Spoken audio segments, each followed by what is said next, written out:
Joining us now is OjyOkpe with stories trending around the world. Hello, Jinx. Good morning, Dr. Abati. How was your weekend? Yeah. Perfect. Yeah. All right. Good morning, Ayo. Inside this, but you're laughing too much. Lips are sealed. Thank you. I appreciate your kind gesture. Good morning. How are you this morning? I do appreciate. Good morning. Rufy on fire. When you say you go and visit people, you should visit them. Rufy, I will never trust you again, ever. Sorry, my I'm lord. just kidding. Sorry. I'm just kidding. How was your weekend, Dr. Abati? It was fine. Yes? All right. Perfect. Well, all right.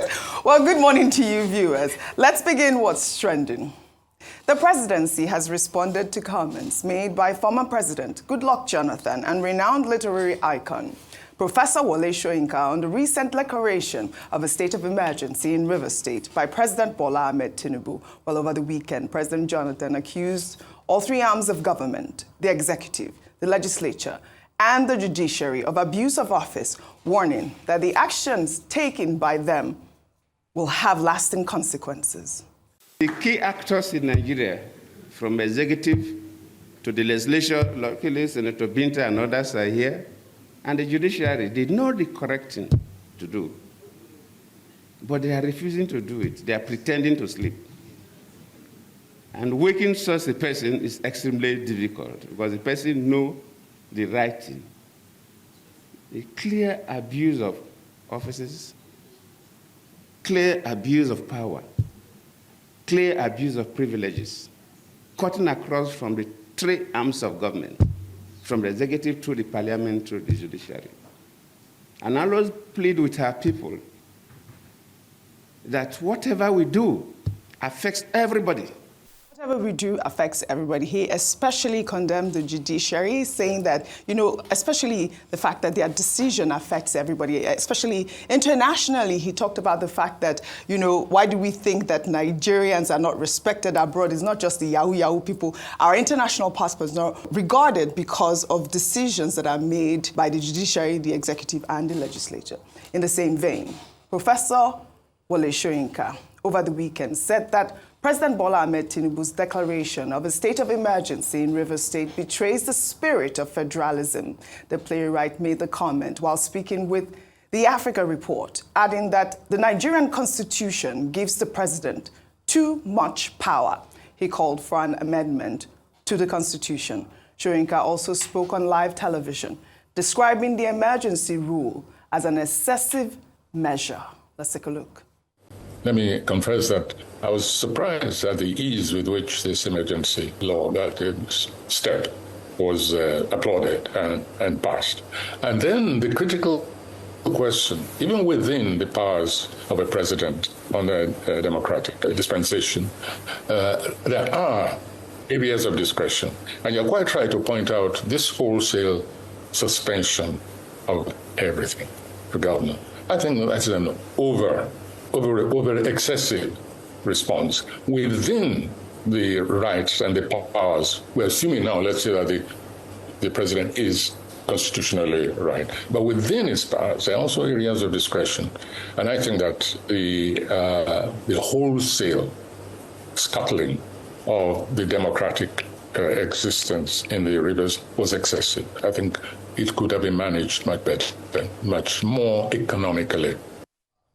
Well, the senior special assistant to the president on media and publicity, Temitope Ajayi, put out a statement, and his statement reads, Nobel Laureate Professor Wole Soyinka and former President Goodluck Jonathan are respected statesmen. Like many Nigerians have offered varied opinions on the president's declaration of a state of emergency in Rivers State. The two distinguished Nigerians have also offered their own opinions too. President Tinubu has a country to govern, and he has exercised his power under the 1999 Constitution as amended.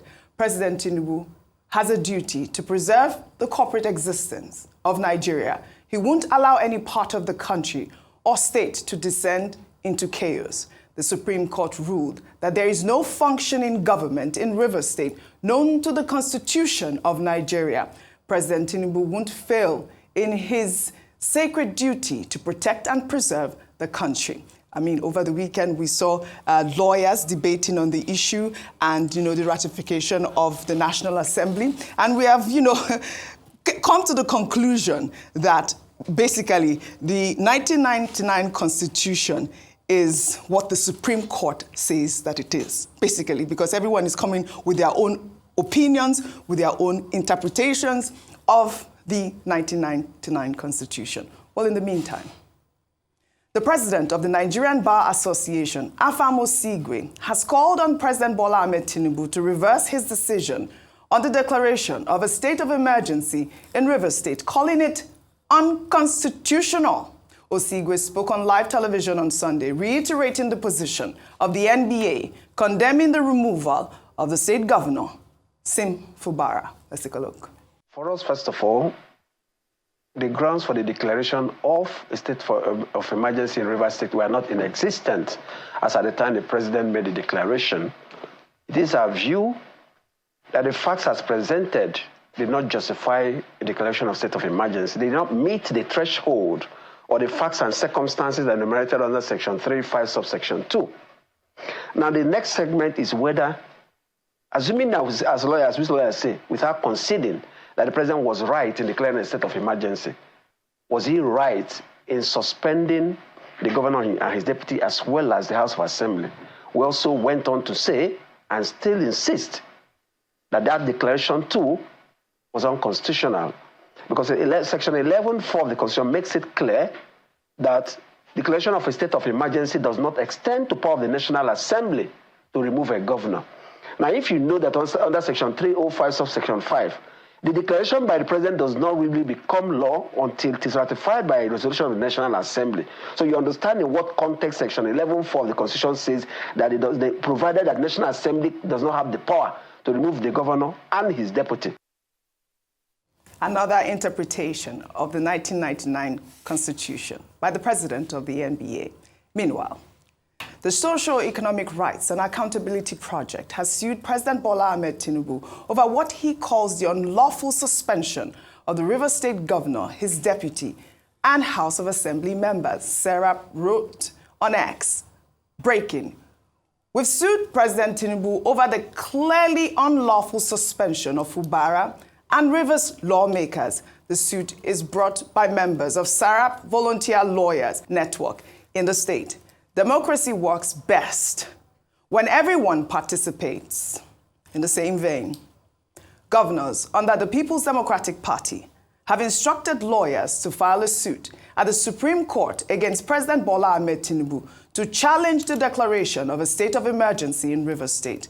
The PDP governors from Bauchi, Adamawa, Bayelsa, Enugu, Osun, Plateau, and Zamfara states are praying the court to declare that based on the provisions of Sections 1, 5, and 305 of the Constitution, the President of the Federal Republic of Nigeria has no powers whatsoever to suspend a democratically elected governor and deputy governor of a state in the Federation of Nigeria under the guise of or under the proclamation of a state of emergency in the state of the Federation by the President. Fubara, however, is unable to join the suit because he would need authorization, according to reports from the current administration in Rivers State, which is impossible because the sole administrator reports directly to the president, who is being sued by the PDP governors. Dr. Abati, I know I heard you earlier talking about the fact that the governors should also react. We're seeing these new information here saying that the PDP governors are ready to go to the Supreme Court, which I applaud, because over the weekend I read somewhere that the Nigeria's Governors Forum are deciding to stay silent because they don't want to pick a side. But it's good to see that the PDP governors are going to the Supreme Court. Before I come to you, Dr. Abati. Meanwhile, a 2023 video showing a former governor of Lagos State, Babatunde Raji Fashola, narrating how President Bola Ahmed Tinubu fought to restore a former governor of Oyo State, Rashidi Ladoja, who was impeached by Oyo State legislators and forced out of office in January 2006, has surfaced online. Well, Fashola described Tinubu as a champion of oppressed people who made moves to ensure that a sitting governor was not left impeached. Let's take a look. When Governor Ladoja was removed as governor in Ibadan by a an apparently illegal impeachment process. It was to Lagos that he came, and I know, and I will say no more about that part. He said, just bring your constitution, bring your law books. I need you to research something for me. When I got there, what he said to me was, are we just going to fold our hands and let a governor in Nigeria be impeached and nothing will happen? And I said, but he's in opposition. It doesn't matter. What can we do? Call your colleagues. And it was in his house, in that body law, that a group of us lawyers sat down, prepared the court documents, and it was that case that went all the way to the Supreme Court. And Ladoja was returned back to office before he finally lost in the re-election. That wasn't his cause. That was an opposition governor. But that is the man, the champion of oppressed people.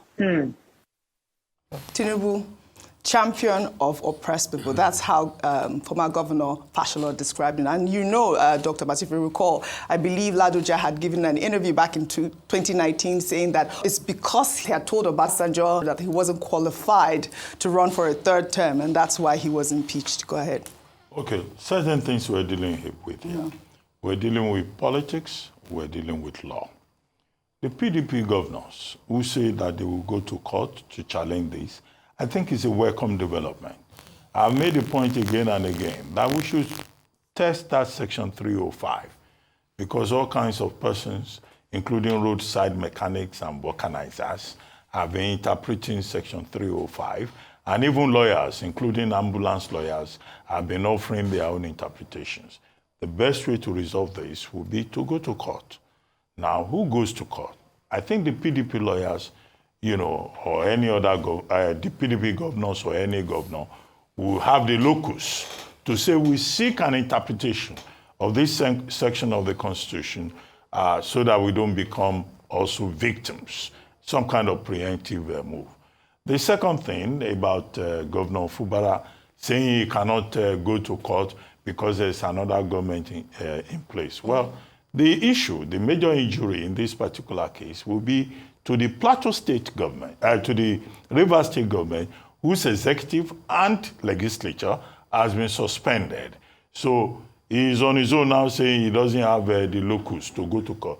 But he can also go to court to assert his own fundamental human rights. And say that his rights as the elected governor of the Rivers State people have been violated. Yes. So if he says it's only the state that can go to court, that is not true. He may be referring to Plateau State government versus Attorney General of the Federation, in which the Supreme Court decided the matter on the grounds of technicalities. But his own rights have been violated by the President of Nigeria and the federal government. And he can also seek an interpretation.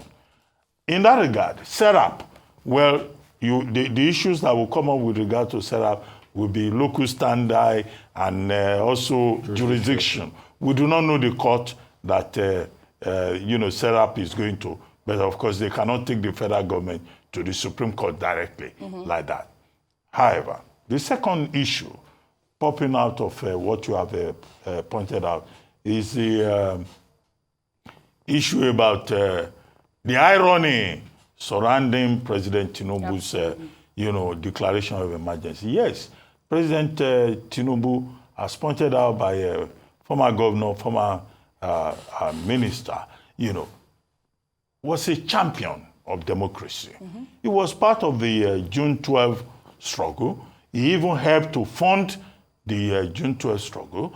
He may also have intervened as, the governor pointed out, the former minister pointed out, in the case in Oyo State, which was eventually decided in favor of Ladoja. Now, the irony that people are pointing out is that the same man who was a champion of democracy, who in fact in 2013, when President Jonathan followed the Constitution and did not import into the Constitution what is not there, is the same man today who condemned him that time that is even doing something that is worse.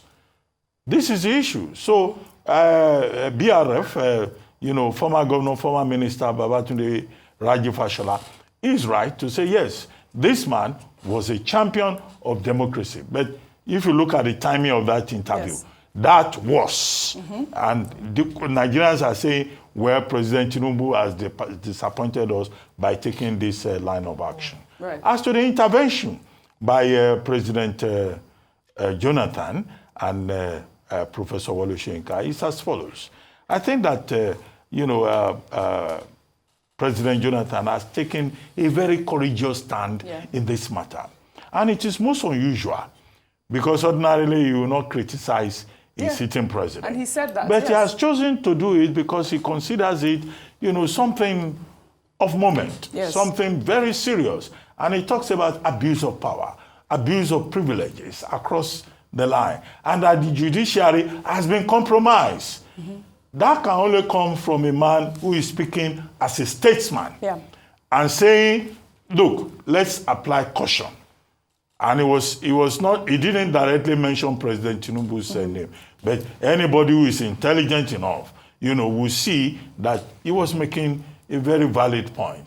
And what we expect is that President Tinubu will listen to these voices of reason and see reason, to reverse himself on the question of Rivers State. Even if he's still going to uphold the state of emergency, he can return the democratic structures that were there before and then still have that state of emergency as Section 305 allows him to do. As Alpha Mosigwe pointed out, there's no part of the Constitution that gives you absolute privileges or powers.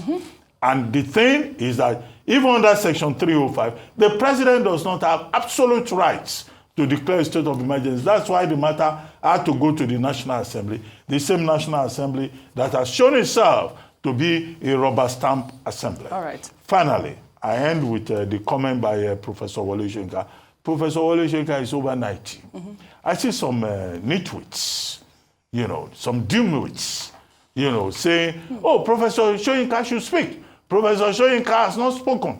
Now, Professor Soyinka, at over 90, has spoken. And he has said, look, this is a violation of the federalism principle. This also is an abuse of power. That's simply what it means when he says the action of the president was excessive, and that the president does not have any absolute right to shut down democratic governance in any part of the country. I hope the young people who have been criticizing Professor Soyinka will know that he has spoken up and that they too, as citizens, have a right to speak up, and that we should not leave it to, people who are nearing 100 years of age, while young people are just, dropping the ball. And that's why I think the young persons in the PDP, the PC-PDP, professionals, concerned professionals in the PDP, they have acted right also in condemning this. All right. Well, let's take more reactions. I read a back page column of Simon Kolawole on This Day newspapers yesterday, and I'll read an excerpt of it. He titled it, "Ladies and Gentlemen, It's All Politics." Are we really surprised at Tinubu's action? He's a godfather himself and has quenched every rebellion in Lagos, including the recent attempt to remove the speaker without his approval. Wike is not only his minister, but also played a key role in weakening his own party, the PDP, in the 2023 presidential election to help Tinubu. Wike is also holding down the party ahead of 2027. So there are no prizes for guessing why Tinubu is in his corner. As Olusegun Adeniyi, the frontline columnist, wrote, Fubara and his advisors failed to reckon with federal might in picking his fight. In the words of Bolaji Abdullahi, the former youth and sports minister, Nigeria will always defeat you.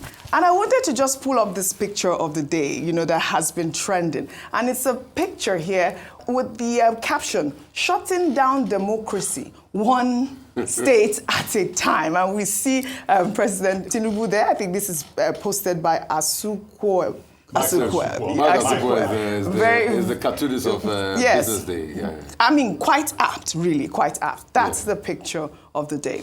Well, another reaction that trailed the story is a video showing the Minister of the Federal Capital Territory, Nyesom Wike, threatening to cause political crisis in the state of any governor who tries to interfere in the affairs of the People's Democratic Party in Rivers State. Wike made the comment in Port Harcourt at the PDP Secretariat during the party's state congress in August 2024. Let's take a look. I hear that there are some governors, who say they will take away the structure and give back to somebody. I pity those governors because I'll put fire in their state.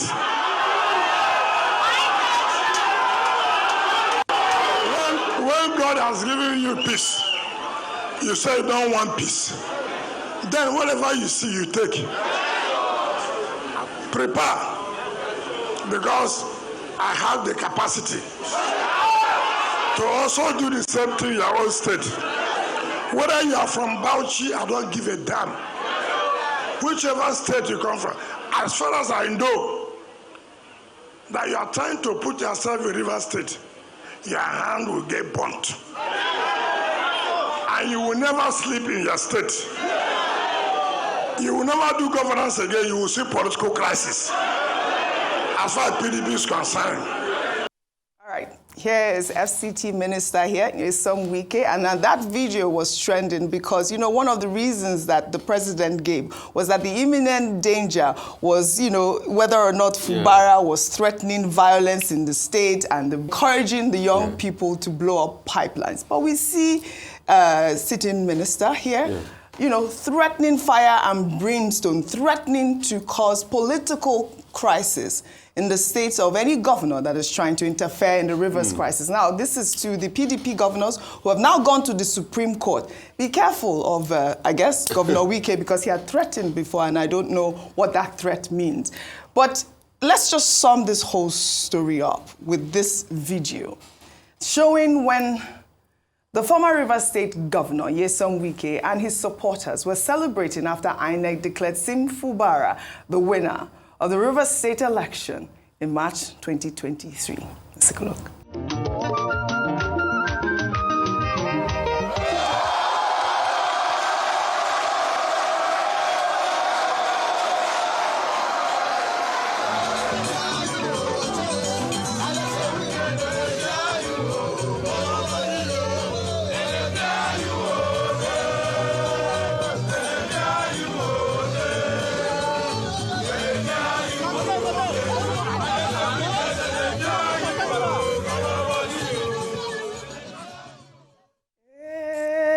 Then they fear you, oh, Wike, they fear you. I mean, that was then. You saw Fubara there, you know, basically prostrating, you know, thanking, you know, the almighty Wike at the time. When the going is going good. Oh, I like that song. Every people we call your friend. Yes, I like that song. I will always sing. Isn't this higher. So a couple of things. Go ahead. Number one, I'll go back to that. Dr. Matias talked about the legalese. Fubara has a right to sue, violation of his fundamental human right. But you see, this champion of democracy narrative, yes, he fought in June 12 and all of that. But I have a different opinion as regards what former Governor of Lagos, Fashola, was saying. The reason why the likes of Governor Bola Tinubu fought the impeachment of Senator Rashidi Adewolu Ladoja was not because he wanted to champion democracy. It was because Obasanjo was involved and he was fighting Obasanjo. Let's not forget, because Senator Rashidi Adewolu Ladoja was part of those that benefited from the Obasanjo run of the Southwest that pulled out most of the governors of the AD then, like Lamidi Adesina. So he had just benefited. So it was not because he loved democracy so much that he was fighting for a PDP governor. Okay. It was because he was the last man standing from that raid, and he also needed to consolidate and assert. So the enemy of my enemy was my friend. So that was the reason why he fought in all those battles. There was also a technical position into it. Secondly, both parties, both Wike and Fubara, threaten violence in this. And that's why I keep asking one question people have not been able to answer. What was the imminent threat of danger? Was it the fact that Mr. Fubara had written letters? I'm happy they played that video. In that video, Governor Wike also threatened the Ijaw people. What was the imminent threat of danger? Because Mr. Fubara had written a letter after that Supreme Court judgment, and he was the one calling for peace. The only part I faulted him for was when one of his stumps where he said, oh, you know, I'll tell the boys what to do. At the right time. At the right time. Which, a day after, he even called for peace when they were giving platforms to the Air Force or something. Helicopter platforms or thereabouts. So, when you look at it critically, what was the imminent threat of danger? Was it the fact that Fubara started listening to the courts, dismantled the local government structure, said they should go for new elections, taking his paper to the National Assembly, the State House of Assembly, even going there to say, okay, where can I represent my project? Was that the imminent threat of danger? All right. Well, because all of a sudden, those that also claim that, oh, since this administrator have come in, have emerged, this sole administrator, things have stabilized. And that's why we talked about also the Soku incident yesterday. In all of this, I would also like to disagree with Mr. Samuel Kolawole. And I'll tell you why in that article. And the fight about, oh, when you are fighting federal might and all of that. No. And when he was talking, I don't know that particular line where he said, when you are fighting, no, it's on the second line. It's on the second slide. Yeah, so where he was talking about, okay, as he wrote, Fubara Investor failed to reckon with federal might in picking his fight. No, because one of the reasons why we, and I also me myself, openly came out to praise President Tinubu then, because we know him to be the man that fought federal might. All right. All these things Chief Olusegun Obasanjo planned with federal might then in the Southwest, he was the only one that outmaneuvered Olusegun Obasanjo.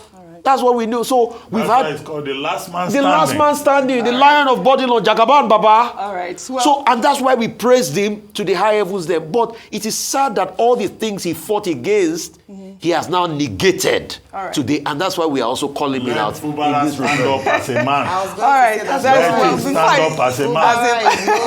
Well, Rufai, let me answer some questions that you asked. And this is some questions that we have had conversations about. Fubara, like a child. Who? Fubara, how old is Fubara? Let him stand up as a man. You are asking about the imminent threat of danger. Yeah. Some people might argue that it is because there was a threat to federal installation, which is, the gas pipelines, which, imperils on the Nigerian economy, which is fueled by oil and gas. So that's one of the arguments, thereof. But before I come to you, Ayomide, we have seen that Governor Sim Fubara has made his first public appearance since his suspension from office following the declaration of a state of emergency in Rivers State. Fubara was spotted on Sunday at the headquarters of the Salvation Ministries in Port Harcourt, where he attended a worship service. I mean, that's Fubara there.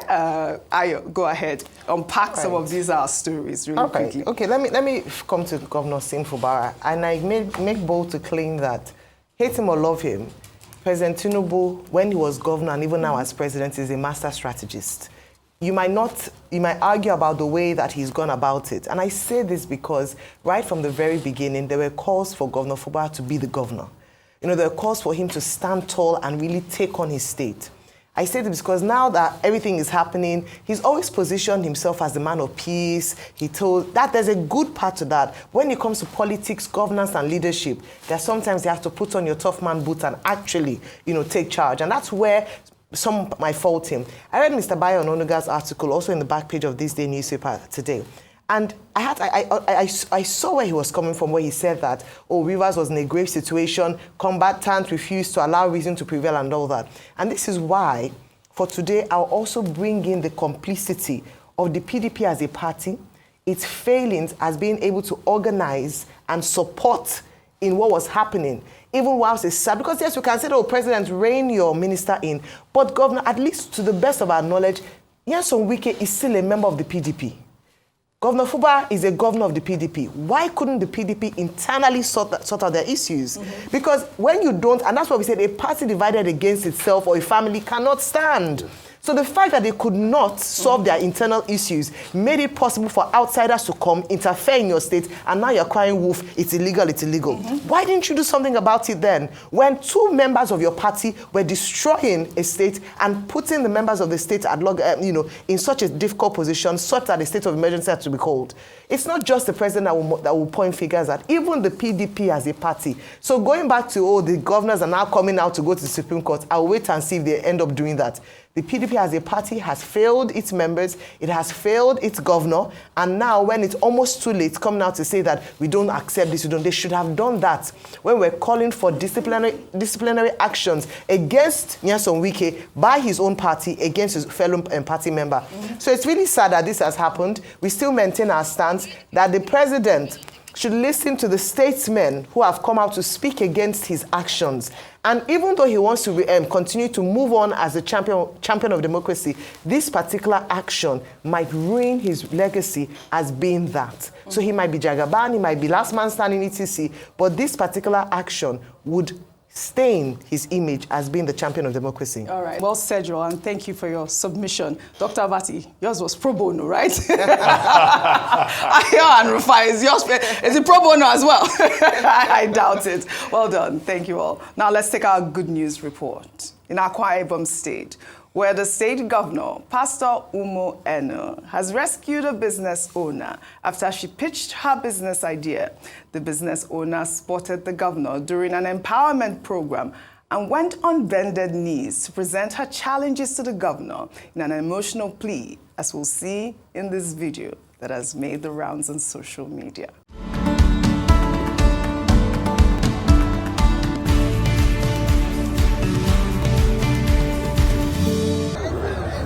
What's your problem now? Calm down. Can you calm down? Stand up. What do you want? Calm. What do you do? I am into the production, dry food, cassava into, fufu into powder, then banana. Where is the business? For now, I don't even have a shop. I produce from the house. Show me a sample. I pay with my products. This is tiger nuts. Calm down now. Why are you I crying? pay with my credentials. I have registered business name, but I don't even have an office for now. And you are the one that did this. produced this? Yes. So how much are you looking for? How much are you looking for?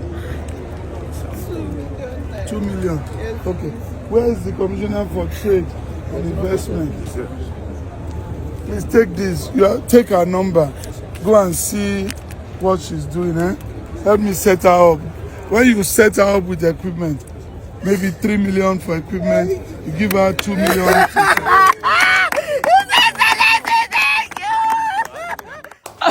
Oh, this was so emotional, really. It's been trending all over the weekend. We know that the governor, who is passionate about promoting entrepreneurship, gave out over 10,000 sets of equipment to 2,000 entrepreneurs under his Arise Entrepreneurial Equipment Support Scheme. He also awarded a female truck driver 5 million naira for daring to venture into a male-dominated trade. I mean, this Arise program, we saw that. It was beautiful that he was able to empower his people right there. Dr. Martins. You know, when Governor Umaino assumed office, he talked about happy hour. Yes. You know, and we had criticized him at that time. Yes. Saying that this happy hour, I hope it's not going to be a babulous Bacana revelry of Akwa Ibom people on Fridays. Right. You know, but what he has done now, this is a real happy hour. Yes. And it is the kind of happy hour that we endorse. All right. Supporting,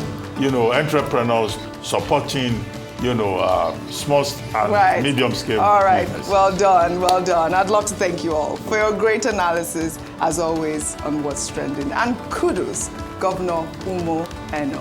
Well, that's all I have for you guys on what's trending today. I'll see you all tomorrow.